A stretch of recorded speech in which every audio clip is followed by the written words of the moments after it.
Hello, everybody, and welcome to April 2026 Arcadian Renaissance Theater Creatives Showcase.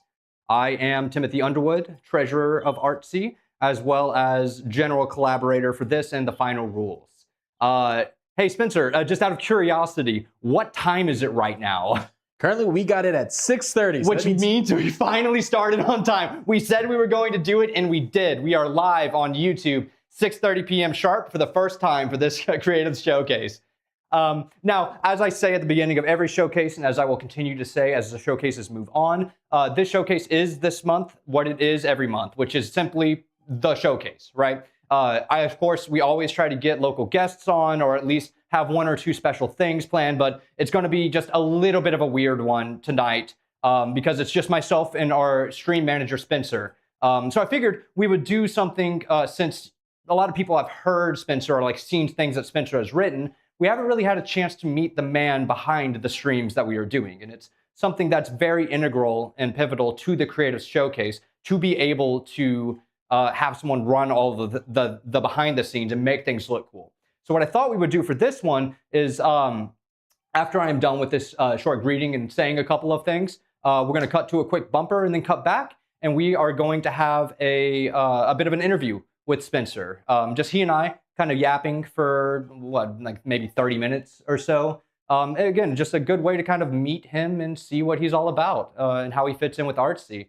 The last thing that I want to say, though, before we get started with the entire show as a whole, is that, as always, we are finally open for donations. You can find, and if you ask for it, we are happy to give you, on our website, the Zelle QR code. So if you have a banking app or banking program with the, again, I would like to point out to prove that we are live, we just had our first chat. Hey, guess what? That's a good noticement right there. That right there, I put it there on purpose. Thank you for noticing the Easter egg. But anyway, if you would like to donate and you have a banking service that offers Zelle as a way to do bank-to-bank transfers, you have that QR code, scan it, donate however much you want. We are a nonprofit. We will announce the donation so that you can write them off properly on your taxes. But what you will be donating for is, first and foremost, making sure that we are able to pay all of our collaborators across all of our show some flat rate. Initially, it's not going to be nearly enough and hopefully won't be viewed as, again, we're doing our best with what we've got. But we will steadily bump everyone across the board's pay rates up as we are able to. So right now, that's what you're going to be donating for. So if you like what we're doing, if you appreciate what we're going for, if you think that this is cool just like we do, you can help us out by collaborating with us, submitting work through our website or emailing info@art-c.org. We want to collaborate, or otherwise, if you have some spare capital in these hard times and you want to support a cool, scrappy, innovative young theater program, here we are, right? But I'm gonna yap. I've yapped enough. You all have heard enough from me at this point. Let's hear from Spencer. But really quickly, a quick little bumper so we can set up for it.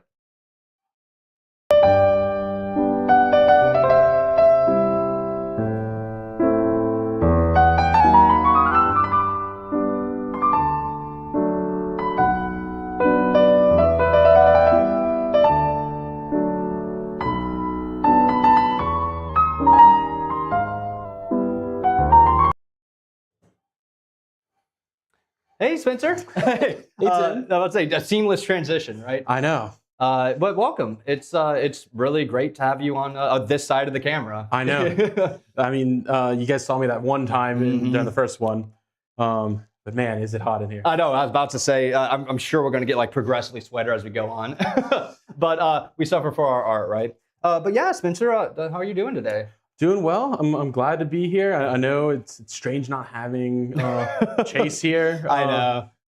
But again, I sort of just want to take some time to yap sort of about your experience so far with everything. Again, we're so happy to have you on. Like we really are all the time.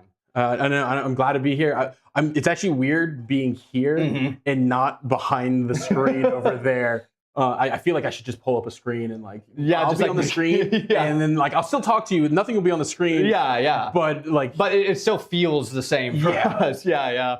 Okay, everyone, welcome back. We're going to start off with the interview. Hey, Spencer, how's it going? Hey, Tim, it's going well. Good. This is your first time being seen on camera except for that brief glimpse, I think, during the first Creative Showcase, right? I know. How's it feel being in the hot seat? Feels literally weird. In the hot seat. I'm say it's warm in this room. It is hot in here. Yeah. I am melting. I know. I feel like every single time we go to like test something, I'm like at a different level of sweat just because like we have to keep opening and shutting all the windows and stuff. It's the joys of being live. You know what I mean? I wish it would just get cooler faster, I know. But Louisiana temperature is just not forgiving. It's just not forgiving. But temperature notwithstanding, again, I've expressed it to you before, and I'm sure, again, it's like everyone who's watching any of these things happen, we are so incredibly grateful to have you on to be like the stream manager. I'd say we've talked a little bit about it in the past, you know. I'm just glad to be here. I love getting to see the process, being behind the screen. It's fun. Yeah. It feels a little weird not having a screen in front of me right now. Like I feel like I should just pull up my phone and like I'll look at the phone and you can just talk to me, but I'll be looking at a screen. So it'll be completely off. Trust me. Well, yeah, but you know, I wouldn't say that. I feel like for like what we've been doing, because you're needless to say, like we mention you often for the Creative Showcase because you're in the room with us. Well, I guess in the room with us right now, but normally you're behind the camera. But for the final rule, you're still managing our stream, but you're doing it sort of remote from the comfort of your own place. No, that was the first final rule. It was actually a blast to get it all going. It was fun having everyone come in, and I was just like, I need your key, like your link. Send me your link. And then like finally got it all, and I was kind of like fiddling with their audio level, so that way like no one was like out louder than everyone else. But seeing it all come together and then just getting to watch the whole process. Absolutely, and again, it's just like multiple times, even during this, like at runtime, you know, like we cut away to one thing, and like behind the scenes, we're like, okay, like you're like, okay, we need to make sure that you know these things are set up right, and we're constantly checking the camera and seeing how it looks. Again, I think a lot of people, you know, I try to advertise on social media as like this is a live event, and it is. You know, like we are in the space right now making this happen. But it's again, it's like that requires a lot of technical know-how, and especially like if you're trying to pull like quick sleight of hands, like you have to be really considerate about when the sleight of hands come in, where they go. You know what I mean? Like the timing of it all. Yeah. A lot of it is just like going through that rehearsal day that we do. We generally meet the day before so that way we can kind of go over everything. We can see like, all right, what's going to be the timing for stuff. And that way we plan. Even then, like, I remember the first one, there was like the credits that we were on. And I missed the cue on one of the I played the wrong credits at the wrong time, and I was just struggling. And to be fair, that's my bad, because I'm the one that put joke credits into the greatest joke that's ever been what was the greatest joke ever told? Yeah. And I was just like, that. You should have seen me. I was like sweating bullets. So we like quickly like. I mean, I was dead on the ground. So like you know, and Frog and Chase were setting up, I think, for the musical improv. But I mean, again, it's like it's the philosophy I have for it. You know what I mean? It's like shit, man. The show goes on. Like this is live. You know, this is as live as theater is, more or less. You know. Yeah. I know one thing that you've always expressed it, and I feel like when you want to make art, like you're going to be your worst critic. So the thing you have to get over is like, I'm not going to be perfect. I'm not an expert at it, but like, I just have to accept that like, there's going to be flaws in it, but that's what makes it really human. Exactly. You know, and especially in these days where the human touch is really what like defines so many interactions, like as far as their meaning for a lot of people. It's again, for me, it's like, look, all I have to say is my art, right? I have my story to tell. And all I can do is really like be honest towards that experience, because my job as an artist is to make sure that the audience, I know I was like tapping my mic there, sorry everyone, that the audience, you know, has, they must experience something from what you're doing. You know what I mean? And the other thing that we have is like, because we are live and we're doing this in the moment, it really kind of puts another level of like, we're gonna have to just produce something. Yeah, like whatever we do is it's there. We're live. There's no like canceling. There's no editing it. Right. It just happens. Well, you know, we're talking a lot about like what we are currently doing with Artsy, but talk to me a bit, because again, needless to say, we've talked about it, but we have not talked about it. Your experience like with your film sets and your own like personal streaming things, you know. What got you to where you are now, I guess? I started wanting to stream like I think I was back in high school. I was just, like I did some like little recorded videos that never amounted to anything. Yeah. And I was just kind of like, yeah, like those have been like completely wiped from the no like I can pull them up and I can find them, but like otherwise they are just like no one knows that they exist. Yeah, that's fair. Those exist out there, but it wasn't until like I think what was it 2021? I'm about to say everyone at that point was like, well, you might as well try. Yeah, you might as well try something. So I did, and I actually came back from a convention, and I kind of had like this like I'm gonna do it. Yeah. One of my friends had the inspiration. Let's say. Yes. Yeah. And one of my friends had done a 100-day stream, and I was like, "What did you do for this?" And he sent me an Excel sheet, and I pretty much followed along, being like, "Okay, got to record all this." Yeah. But I did it as a VTuber, so this is actually the first time I've ever been on face to the camera and live. Otherwise, I generally have a avatar that represents me. But I did streaming that way, and I also did it the hardest way. And maybe it was easy for me because I was a tech guy, but I had 2 computers, and I was streaming. In between the 2 computers, PC and then the IC, and I was doing some kind of like forbidden horror of audio that like interplayed. Like, audio went into the main computer, and then it went into the stream computer. But like they both were the same like same audio going in and out. But I somehow like had it pass through one computer to the other. Well, shit, dude. Have you ever has Chase ever talked to you about the spaghetti we had to pull for some of the final rule stuff that we were doing way back in the day? No, you should talk to him about our audio routing was like absolutely fucked. I remember when because his improv music, we did some streams like a few years ago just to kind of test concept. Yeah, sure. And we had the same experience of like this like very weird audio, just like feeding it through one thing to the other. But that's just kind of like.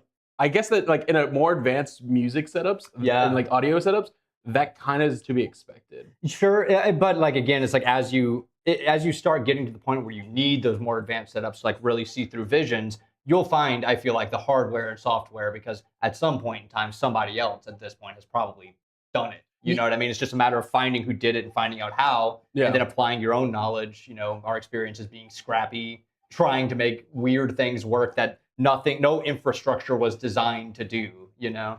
I think that's honestly like one of the big things that, you know, the joys of working on like a lot of the stuff that we were doing is we know that no matter what, like we're going to find a way. Yeah. You know, it's just a matter of how, like, luckily no one needs to know exactly how, like, again, I use the term spaghetti because like that's how I think of it in my mind, but like everything is just like, if it works, we let it rock, and then we'll consider ways to make it better in the future, you know? I mean, that's how you look at most things. It's like, all right, you can get it working, and you get it working for when you need, like what you need at the moment. And then after it's said and done, you're like, all right, this somehow worked. Let me kind of dig in to find out how it actually worked. Yeah, well, and about saying it's like it's the reflection of the doing, where you're like, actually, now that I'm away from the thing, it's like if I were in this situation, then I would have been able to like very clearly been like, oh, obviously. But you know, again, it's like that's the joy of live performance. You know, again, the adage of the show must go on might be uttered sometimes like a curse under some actor's breath, but it's really probably the stage manager. But again, it's like there's a liberation to it too. You know, the knowledge that you and your collaborators are going to make something happen. Even if at the end of the day, it's something that you're going to think about whenever you're alone, like sitting in the dark room being like, man, what the fuck am I doing? You know? And so in my, going back to like my own like streaming experience, that whole mentality, that was like one of the first like hurdles you have to go through is like, and for anyone else that's wanting to get into streaming and wanting to get into like essentially the content creation, I think the biggest advice is, you will sit at that moment and you'll be like, I wanted to do this like this way, but and you'll get to that moment where you've passed that point and then like it's gone off rails and you're just like, do I just shut down the stream? No. You keep going because like otherwise you'll never learn. Yeah, you'll never learn and like you'll remember that next time. And then when you're going again and you're streaming again the next day, you're gonna remember, oh, I did that yesterday. Let's not do that. And let's course correct. And it's that learning experience. Like I forgot who it was. There was a streamer that I was watching, and they were like, streaming is a muscle. Yes. You have to train it. You have to, like, the banter that you have. And like, I did Twitch streaming. So, like, I constantly, one of my friends, he'll always, like, message, like, in the chat. And he'll be like, you're not reading chat. You're so bad as a streamer. He'll, like Oh, dude, about to say some of the best streamers I know, like, forget the chat's there half the time, you know? Oh, yeah. Or they have, like, a balance of streams where it's more chat focused. Yes. And then they have some where it's, like, chat's just kind of along for the ride, you know? Which I think is more of, like, I would like to get more into, like, finding ways to interact with the live chat for this. Heavens. And then, man, what was that? Yeah. Actually, I'm going to go check that out real quick. I'll be right back. Okay.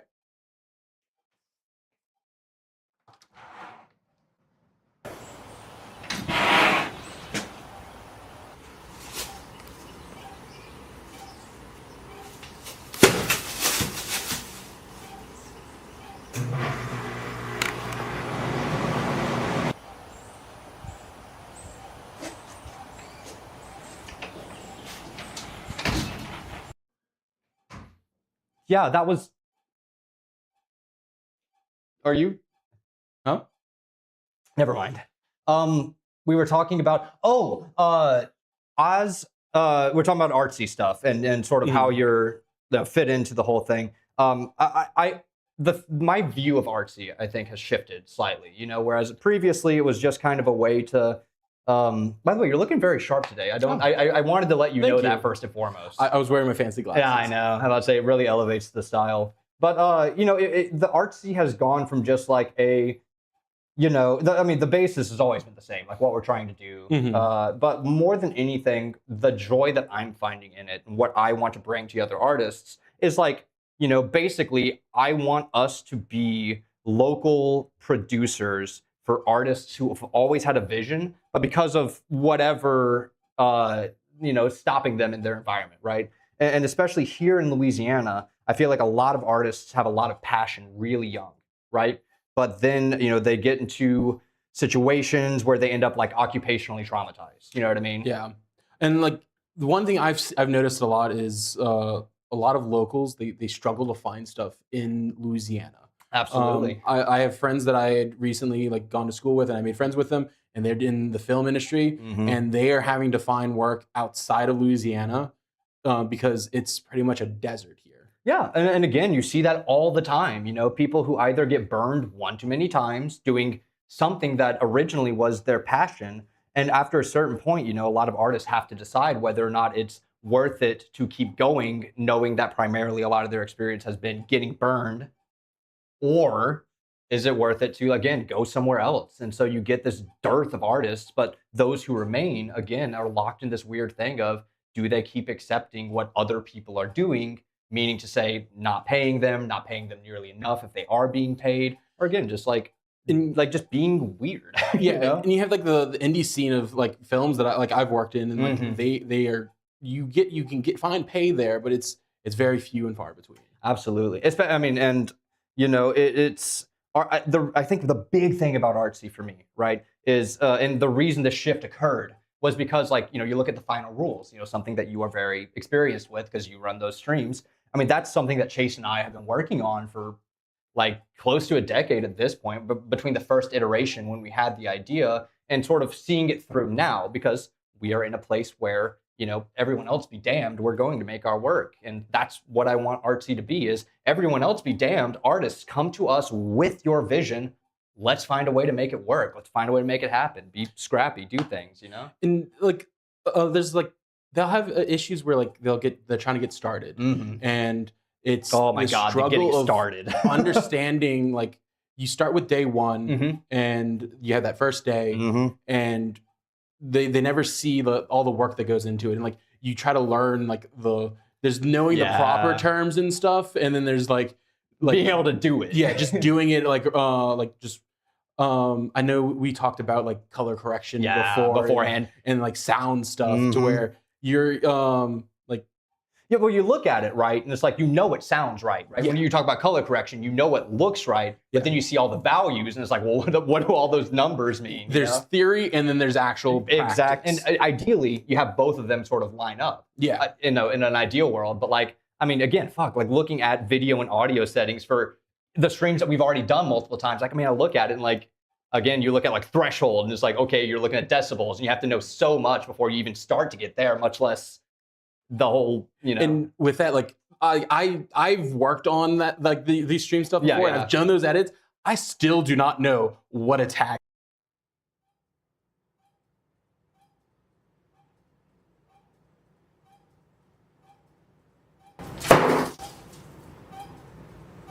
and stuff and like all the other things. Do not know what it means. I know what it does to the audio. And ultimately for us, it's like that's it. Like, that's what we need, you know? And like when I've done video editing before, like I'll do like color corrections, and I love doing color correction. Yeah. Like there's something like relaxing about it. Yeah. It's just like changing it, and then once you like can toggle it on and off, like what you can like, see the difference. Yeah, you can see the difference. But like I don't know anything about like the values and stuff. Sure.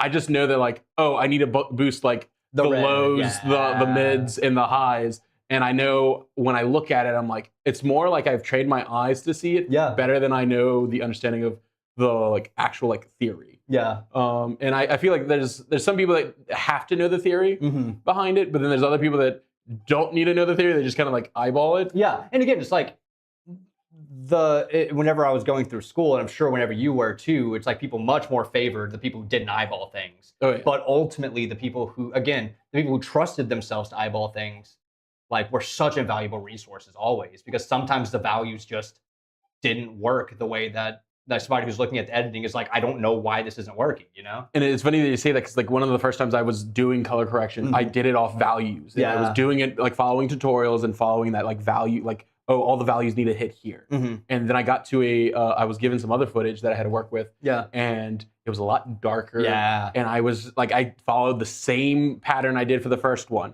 And I got there and I was just like, this looks horrible. Yeah, I'll say this ain't it. And like, it just, even though like technically theory-wise, it should have been the same. Like if you took the cookie cutter and you took the little stamp like cookie and you pushed it down, it should come out the same. But I put the star down and I got a smiley face, and I was just like, that's not even the same cutter I used. Yeah. But and yet, you know, you have to push through it. You know? And when I like got my first like remarks about that, my teacher was just like, yeah, this just not it. Yeah. I was just like, I looked at it, I was like, yeah, I know this isn't it. So then after that, the next time I sit in for a review for him, I had eyeballed it, and he was like, this is so much better. And again, ultimately, you want to get to the point where you can do both, you know, needless to say, because like, I think there's something to the adage of like, you don't truly understand something unless you can teach it. Yeah. But that's very specifically for me, it's like you have to understand all of the facets in order to explain to a lot of different people who do things a lot of different ways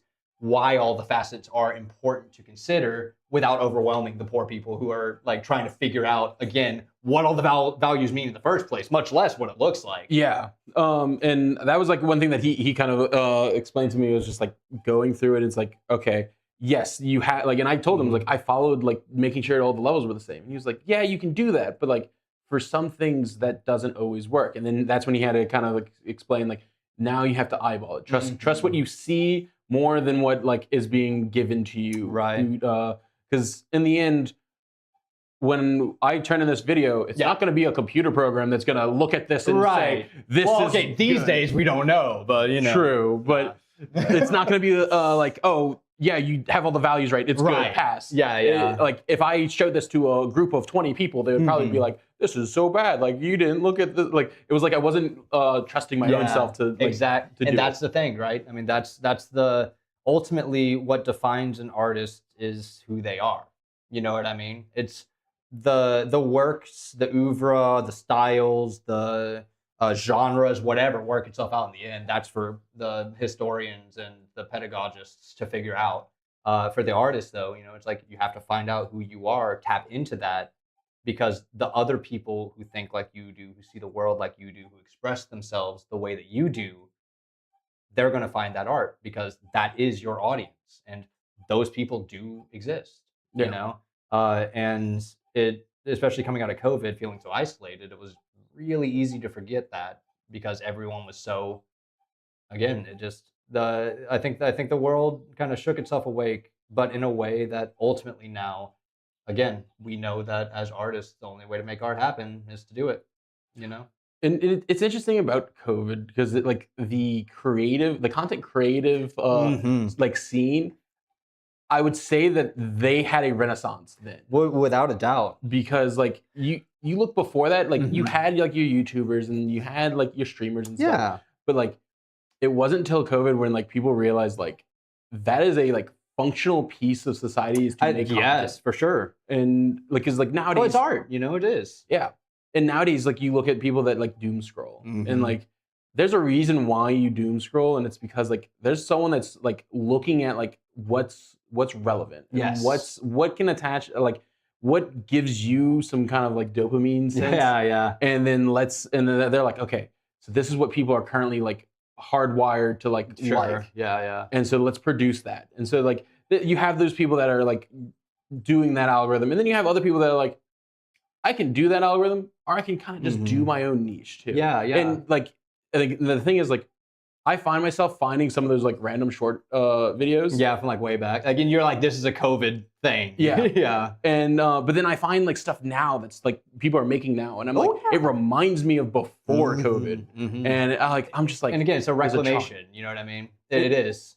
And the thing is about like, I definitely do agree. It's like this is the start, hopefully, of not a very short-lived. Like again, accepting spaces like this, digital playing spaces, as like, again, culture, because it is, you know, enough of it proliferates enough people's lives that it is transmitting messages, ergo, it is culture, it is art, you know? But I do also know, though, that like in the media bubble that burst with a lot of tech stuff, a lot of artists were extremely burned on investments that they had made, both with their passion and with their capital, because ultimately the real world snuck back up on people and saddled them with somehow even more depths and struggles. So again, it's like a lot of people who saw the value suddenly were shunted back into being unable to express themselves, even though they had the inspiration too. And you have those longtime content creators that like they had like realized that they could almost like corporatize themselves. Yeah. And they got invested, or like it wasn't even that they got like corporatized themselves. They got involved with a corporation, and you see that they got burned. Yeah. You can see that the grind wheel starts spinning a little too fast, and they either got burnt out or they got thrown out of the wheel.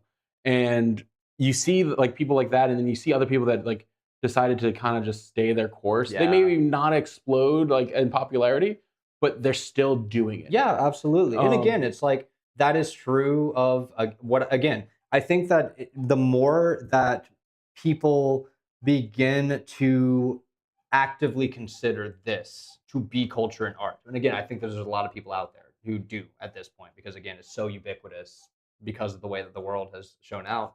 But you'll start to see people looking back on the masters or like the OG or whatever as this continues onward as the ones that did it for like from the very beginning to the time that they finally got out of it. And again, it's like with any artist, it's about like who put out the work. You know what I mean? And ultimately, not all of it's going to survive, but the people who put in the work are going to be remembered. Oh, yeah. The people who made something out of it.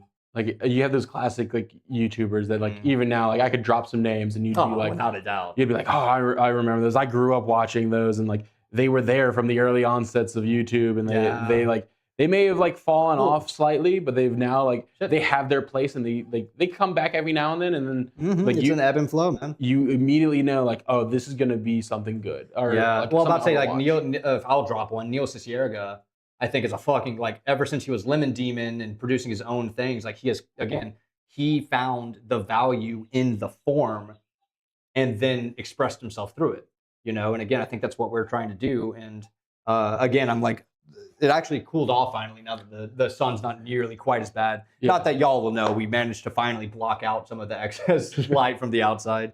But all that to say, again, today is going to be a little bit, again, weirder of a stream. Hopefully it hasn't been too weird for anybody watching live.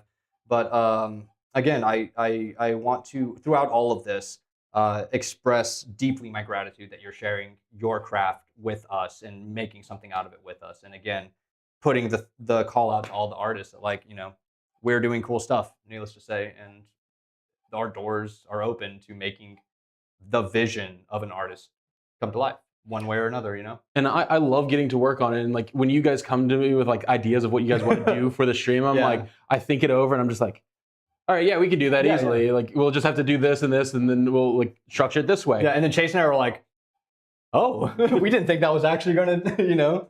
But again, it's that kind of expertise and that kind of craft that, you know, I wanted to make sure that I, as an artist and as a creative, took the time to make sure that you, as an artist and creative, you know, people could hear your voice and see your face and see your methodology behind it. And it's not going to be the last time. You're, you know, along for the ride, from what I understand. Yeah. So again, that's going to be it for tonight's stream. You know, Spencer's probably going to disappear back behind the table at some point in order, just fade away, right? Oh no! And then it'll just be me alone here saying thank you everybody Spencer? for coming in, tuning in to the Creative Showcase for Spencer, April. We hope that you enjoyed it, and we'll see you. Where'd you next go? month. Yep. Right. Later, y'all. See ya. If you want to go, Spencer? Make things happen, and then, you know, credits roll Spencer? or whatever. Yo, Spencer. Spencer? I swear to God, he was just right here. How do I always misplace things like this? Spencer!